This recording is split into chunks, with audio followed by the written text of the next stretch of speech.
Flower Town will soon be in need of a new leader when current Mayor Ricky Waring plans to retire. Let's welcome Dickie Miler, Summerville mayoral candidate and lifelong resident of this community among the Pines. It's good to have you with us. Layla, thank you so much. It's a pleasure being here with you. Well, we're really interested to learn about what your platform is for running for mayor. And I'm curious, after a successful career as a broker in real estate, why did you decide that public service was your next step? Great question. I believe what I do for vocation and servanthood as in the community kind of work hand in hand. It's all about working with others, building bridges of trust and friendship and community that is not just a one and done type of situation, but it's a lifetime experience of building bridges. And as far as running for the office of mayor, it's something that I've always likened to a marriage. I've been married to Debbie for 39 years. Congratulations. We've been blessed with 4 beautiful girls.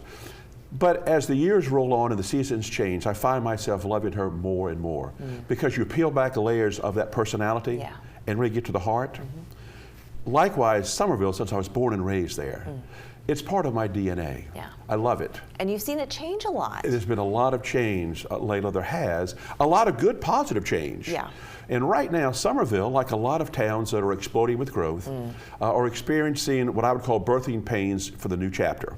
And I desire to be that type of public servant that keeps a steady hand on the direction, at the same time welcoming in collaboration with those that are also stakeholders in the growth of our Summerville. Because I think that's a lament of a lot of people in the low country in general, is the fact that we have had so much growth, and while there's positivity associated with it, there is also a lot of challenges and issues that are created because of that burst of growth. So let's talk about infrastructure, for instance. So what would your plan be to at least mitigate some of those issues while still experiencing growth, but also ensuring that people can get to and fro where they need to be without sitting in traffic for hours and hours? You know, Summerville has recently developed a new nickname. It's a beautiful little town, but the traffic's horrible. And we want to erase that image because not just is traffic horrible, but congestion causes all kind of economic drain on a community. Among things like delay in emergency services provided. Folks that are at work are being delayed, so there's a lack of economic production. It goes on and on and on. We had a wonderful presentation by the developers of Nexton last week with the Chamber of Commerce, and they showed a beautiful graph on where Summerville lies, and it is in the bullseye of the growth corridor. I mean, a blind man would find Summerville. And because of its location between the coast and I-95, we experience growth as fast as anybody can. We are not prepared for it. The infrastructure is behind. We all know that. So now is the time to be wise and do some things like, and by the way, I've hired a fantastic team. We call ourselves the Traffic Czar Committee, which includes our town engineer, our chief of police, and 2 other wonderful engineers on what can we do to mitigate some of these horrific traffic problems. Of course, the Berlin G. Myers completion will be wonderful. We're doing a huge development on the Maple Street extension to bring folks off of I-26 into the western quadrant of Summerville.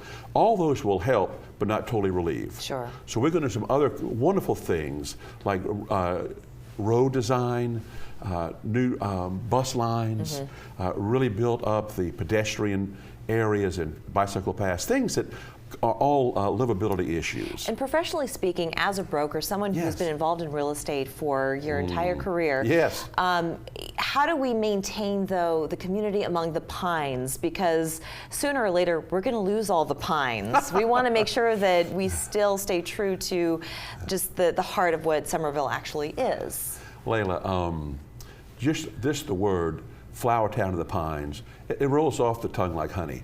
It is a beautiful place. In fact, I believe it's the jewel of the Low Country. Of course, Charleston is the Queen City, and we love Charleston. But Summerville is not Charleston. It has a whole different vibe and feel.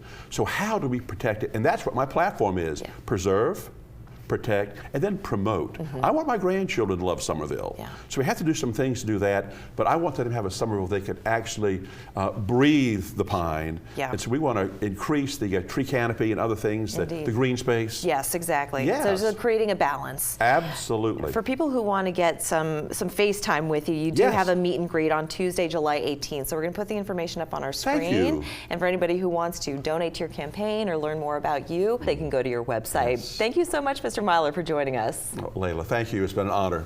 Very Take nice care. to see you. Yeah, ma'am. We're back after this.